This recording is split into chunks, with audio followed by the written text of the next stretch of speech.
Hachette Audio presents Beyond Birds and Bees, bringing home a new message to our kids about sex, love, and equality.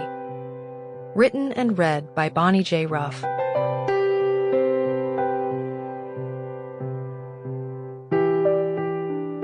Dedication. To my children.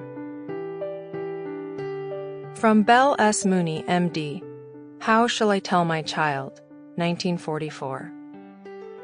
Let us fully realize that sex education is more than a collection of biological facts.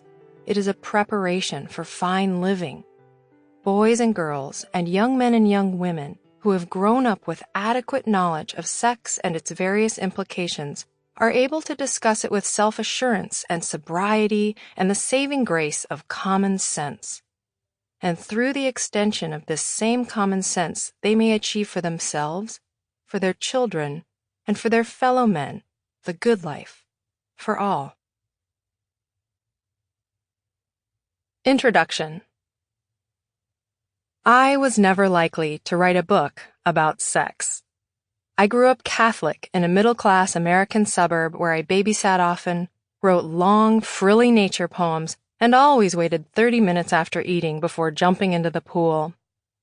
Despite commendable efforts by my parents and teachers, I was expecting a punctuation mark for my first period, and I thought my breast buds were tumors. By the time I rolled a condom onto a banana in my high school health class, I knew I wouldn't be repeating the exercise anytime soon. My parents had told me they waited until marriage to have sex. And judging by the slinky cat costume in my mom's pajama drawer, their love life hadn't suffered.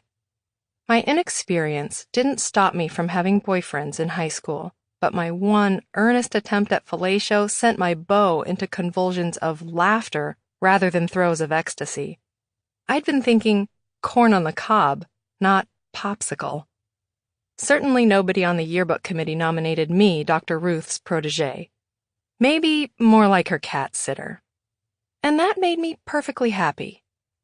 But as I got older, my naivete kept me from questioning the lopsided culture I cheerfully called my own. I met my future husband in college, where it never crossed my mind to enroll in a women's studies class or to join and take back the night marches. It failed to strike me as odd that he got to know my anatomy better than I did. As we signed our marriage license, I took his surname without a second thought. I rather liked that Dan took care of lawn mowing, gutter cleaning, and snow shoveling. I figured he was happy.